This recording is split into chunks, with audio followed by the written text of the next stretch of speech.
Hello friends, tips અને tricks by Trusha channel પર આપ સૌનું ફરીવાર સ્વાગત છે. આજના વિડીયોમાં આપણે અમુક ખૂબ જ ઉપયોગી એવી ટિપ્સ જોઈશું. તો સૌથી પહેલી ટીપ છે નારિયેળને કાઢવા માટેની. તો આપણે એમનેમ ડાયરેક્ટ નારિયેળને ફોડીએ ને તો પાણી બધું વેસ્ટ જાય છે. તો એના બદલે નારિયેળની જે આંખ જેવો ભાગ હોય ત્યાં જાડા ડિસમિસથી આવી રીતના કાણું કરી અને પાણી કાઢીએ તો એકદમ સરળતાથી પાણી નીકળી જશે, જરાય વેસ્ટ નહીં જાય. અને ત્યાર પછી કાચરીમાંથી નારિયેળ આખું કાઢવા માટે થઈને આપણે નારિયેળને ગેસ ઉપર મૂકી દઈશું અને મીડિયમ ફ્લેમ પર આને બધી બાજુ ફેરવતા જઈ અને શેકી લેવાનું છે. અંદરનું નારિયેળ જરાય નહીં શેકાય. તો શેકાઈ જાય એટલે આપણે આને નીચે લઈ લઈએ અને સાધારણ આને ઠંડુ થવા દઈશું. ત્યાર પછી આપણે કપડું લઈ લઈએ એટલે આપણા હાથ કાળા ન થાય. તેની ઉપર નારિયેળ રાખી અને નારિયેળમાં કુદરતી આવી રીતના ઊભી લાઈન આપેલી હોય છે, જો ડાર્ક લાઈન તમને દેખાઈ રહી છે, એની ઉપર આપણે ઠપકારવાનું છે. તો એની ઉપર આપણે દસ્તાથી અથવા તો પથ્થરથી આવી રીતના ઠપકારશો ને એટલે નારિયેળ સરળતાથી કાચરી છે તે અલગ થઈ જશે. જો બે ભાગમાં થઈ ગયું છે એકદમ સરળતાથી. અને અંદરથી નારિયેળ કાઢવા માટે પણ જરાય બહુ મહેનત નહીં કરવી પડે. આપણે આવી રીતના ચાકુને સાઈડમાંથી ભરાવતા જઈશું એટલે સરળતાથી આખી કાચરી નીકળી આવશે. હજી તો આ મારું જે નારિયેળ હતું ને એ થોડુંક લીલા જેવું હતું. એકદમ સરસ પાકું અને સૂકું નારિયેળ હશે ને તો ખૂબ જ સરળતાથી નીકળી જશે.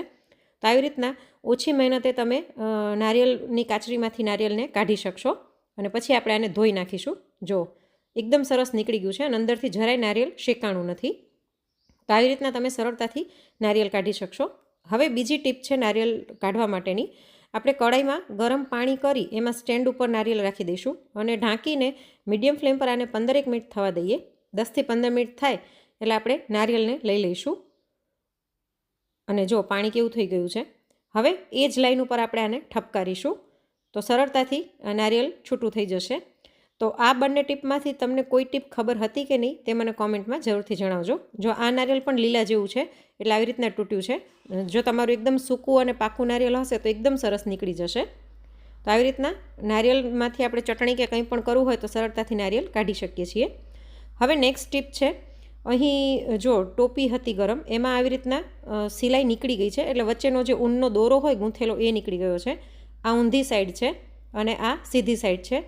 તો ડબલ પડ છે પણ સીધી સાઈડમાં આવી રીતના દોરો નીકળી ગયો એટલે તૂટી ગઈ છે ટોપી. તો આને આપણે એવી રીતના સિલાઈ કરીશું ને કે સિલાઈ દેખાશે પણ નહીં. તો એ જ જે દોરો નીકળ્યો હતો ઊનનો એ જ મેં અહીં લઈ લીધો છે. દોરાને આપણે ડબલ વડો કરી અને ગાંઠ મારી લઈશું. આ સિલાઈની ટેકનિક છે તે ગમે ત્યાં તમારી સિલાઈ નીકળી ગઈ હોય ને તો કામ આવશે. સિલાઈ એકદમ સરસ દેખાશે પણ નહીં દોરો જરાય. તો આપણે નીચેની બાજુથી સોયને પરોવી લઈએ.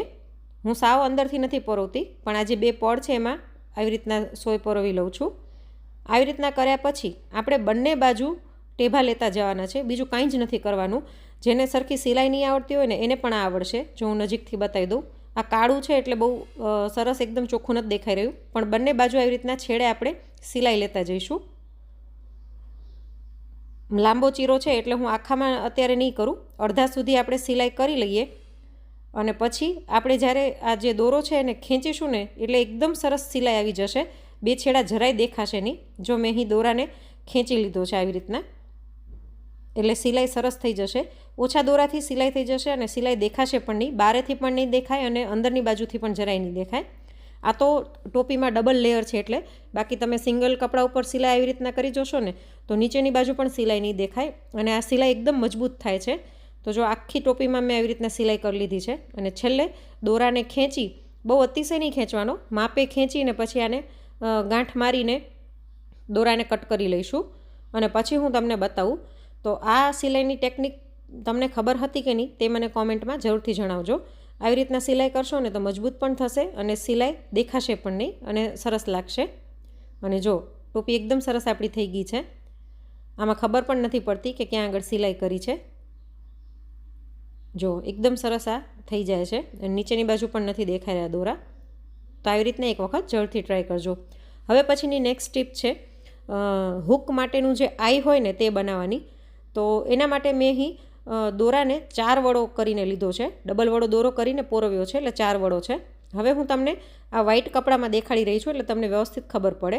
આપણે દોરો આવી રીતના નીચેથી પોરવી અને જેટલું આપણે આઈ કરવું હોય ને એટલી આમાં સોય નાખીશું આવી રીતના. અને સોયને આપણે કાઢવાની નથી. અડધી આવી રીતના નાખ્યા પછી આ જે ઉપરનો દોરો છે ને એને આપણે આવી રીતના આંટી મારતા જઈશું. જેમ તમને વિડીયોમાં દેખાઈ રહ્યું છે એ પ્રમાણે તમારે કરવાનું. જો આવી રીતના સિંગલ આટી આપણે કરતા જઈશું. ખૂબ જ ઝડપથી 1 મિનિટની અંદર આઈ બની જાય છે અને એકદમ મજબૂત બને છે અને દેખાવમાં પણ સરસ લાગે છે. તો આવી રીતના આપણે બધા જ દોરાની આંટી કરીને પરોવતા જઈશું. તમારે જેટલી લંબાઈ રાખવી હોય એટલી આંટી કરવાની. જો હું તમને બતાવું, એકદમ સરસ આપણે આઈ બનાવીએ ને એવો જ આનો લુક આવે છે. જુઓ, તો આવી રીતના હજી હું થોડીક આંટી કરી લઈશ. તો અહીં આટલી લંબાઈ મારે રાખવી છે. તો એટલું થઈ જાય ને પછી આપણે સોયને ખેંચી લેવાની છે બારે, અને પછી આ આઈને આ બાજુ નીચેની બાજુ કરી, તમને વિડીયોમાં જેમ દેખાઈ રહ્યું છે તેમ આવી રીતના કરીને સોયને નીચે કાઢી લેવાની. તો આવી રીતના ખૂબ જ સરળતાથી આઈ બની જશે. જેને આઈ બનાવતા નહીં આવડતું હોય ને એનાથી પણ સરસ બનશે. આવી રીતના કરીને નીચેની બાજુ આપણે ગાંઠ મારીને કાઢી લઈશું. જો એકદમ સરસ, અને આ મજબૂત બને છે, તૂટશે પણ નહીં જલ્દી. જો આટલો ગેપ છે વચ્ચે. તો દોરો કટ કરી અને પછી હું તમને હૂક આમાં નાખીને બતાવું. તો આવી રીતના તમે બ્લાઉઝમાં પણ હૂકાઈ કરશો ને તો એકદમ સરસ થઈ જશે. જો મસ્ત ગેપ છે અને જે આઈ છે તે કેટલું સરસ દેખાઈ રહ્યું છે. તો આવી રીતના સરળતાથી તમે હૂક બંધ કરી શકશો અને કાઢી પણ શકશો. તો આ આઈડિયા ગમ્યો હોય તો વિડીયોને એક લાઇક જરૂરથી કરી દેજો. હવે પછીનો નેક્સ્ટ આઈડિયા છે, ઘરમાં મોટી ઉંમરના હોય ને તો એને દોરો પોરવામાં તકલીફ થતી હોય છે. તો શું કરવાનું કે જે દોરો પોરવેલો હોય ને એને કાઢવાનો નહીં. હવે આની બદલે તમારે બીજો દોરો પોરવવો છે. જેમ કે આ બ્લુ જેવો દોરો છે, એની બદલે મારે બ્લેક પોરવવો છે. તો આ દોરાને કાઢીને નહીં કરવાનું, આ દોરાને રાખી મૂકવાનો અને બ્લેક દોરો છે એનો છેડો આવી રીતના સોયના કાણા ઉપર રાખવાનો અને નીચેના દોરાને આ બ્લેક દોરાથી આંટી લઈ અને સોય ઉપર આવી રીતના થોડીક આંટી ચડાવી દેવાની. અને હવે બ્લુ દોરાનો નીચેનો ભાગ હતો ને એને ખેંચવાનું. એને ખેંચશો એટલે કાળો દોરો છે ને એ પોતે સોયના કાણામાં આવી જશે. તો મોટી ઉંમરના હોય એને દોરો પરોવો હોય તો આ ખૂબ જ સરળ રીત થઈ જશે. હવે પછીની નેક્સ્ટ ટીપ એલચી માટેની છે. આપણે એલચીનો પાવડર જ્યારે પણ જરૂર પડે ત્યારે તાજી 2-3 એલચીને ખાંડીને એનો ઉપયોગ કરતા હોઈએ છીએ અને છોતરા જે વધે એને ચામાં નાખી દેતા હોઈએ છીએ. પણ ભૂકો એકદમ સરસ નથી થતો અને આપણે અવારનવાર મીઠાઈઓમાં અથવા તો ફ્રૂટ સલાડ કે ગમે બનાવતા હોઈએ દૂધની વસ્તુ, તેમાં આપણે એલચી નાખવાની જરૂર પડતી જ હોય છે અને ચામાં પણ તમે એલચી ઘણી વખત વાપરતા જ હશો. તો તેના માટે હું તમને એક સરસ ટીપ બતાવું. આખી એલચીનો ઉપયોગ થઈ જશે, છોતરા પણ વેસ્ટ નહીં જાય. અહીં મેં એક નાના વઘારિયામાં જરાક અમથું ઘી લીધું છે. ખાલી તેનું તળિયું ઘીવાળું થાય એટલું જ ઘી લેવાનું. તેની અંદર આપણે એલચી નાખી દઈશું અને એકદમ સ્લો ટુ મીડિયમ ફ્લેમ પર આપણે એલચીને થોડીક વાર માટે આવી રીતના ઘીમાં સાંતળી લઈશું, જેના કારણે એલચી ફૂલી જશે. તો જો એલચી ફૂલીને વ્હાઈટ જેવી થઈ ગઈ છે અને એકદમ સરસ તમે જોઈ શકો છો કે ફૂલી ગઈ છે. તો હવે આપણે ગેસની ફ્લેમ બંધ કરી અને આને નીચે લઈને એકદમ ઠંડુ થવા દઈશું. જો આપણી એલચી એકદમ સરસ ઠંડી થઈ ગઈ છે અને તમે જોઈ શકો છો કે ઘી પણ બહુ નથી. તો હવે આપણે આને મિક્સર જારમાં લઈ લઈએ. તેની અંદર 1 ચમચી જેટલી ખાંડ નાખી દઈશું અને આને સરસ ગ્રાઇન્ડ કરી લઈએ.